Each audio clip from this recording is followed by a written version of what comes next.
Please pause the video and reread the problem before listening on. Here we have an introductory level kinematics formula in the realm of physics, of course. And the first thing we might notice is that the initial velocity of the car is given in kilometers per hour. And of course, we want the standard unit of meters per second. So why don't we take a moment here to take that initial velocity and convert it into meters per second. So we start out with 90 kilometers, and then we put that over 1 hour. The first thing we might want to do is cancel out the hours. So when you do a conversion, you want to make sure that the unit you start out with and the unit that you're trying to use to cancel are in a diagonal orientation to one another. So we want to make sure that the hours is placed in the numerator here because the initial hours was placed in the denominator. Now hopefully we know that 1 hour is equivalent to 3,600 seconds. So setting it up in this manner allows us to cancel out the hours. But now we have to cancel out the kilometers. And so because the kilometers starts out in the numerator, we want our conversion to go into the denominator. Again, we want them diagonal to one another.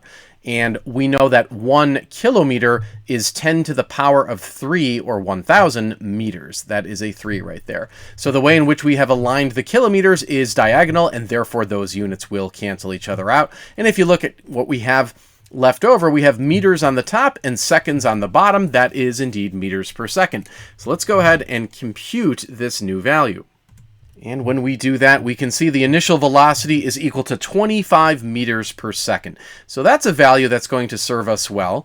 We also know that the eyes were shut for half of a second. So that would be the amount of time that elapses during this process here. So this is 0.5 seconds. Now, the problem implies that there's no acceleration because the car is not speeding up, it's not slowing down, it's not changing its direction, and so we can infer that the acceleration is equal to 0 meters per second squared. So we have 3 values and we're looking for a 4th value, and in this case the question says how far do you move? So that would be represented as a change in your x position. So basically your displacement is what we're looking for. Now you might want to pause the video and scan the equations on the right side of your screen and practice selecting the appropriate formula. So go ahead and do that. And once you do that, hopefully you land on this formula right here. That one would work very well for us.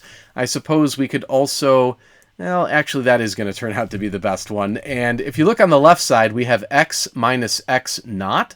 That basically means your final position minus your initial position. That, of course, is your change in position. That's delta x. So you can actually rewrite that formula as delta x is equal to the initial velocity multiplied by the time plus 1/2 times acceleration times the time squared.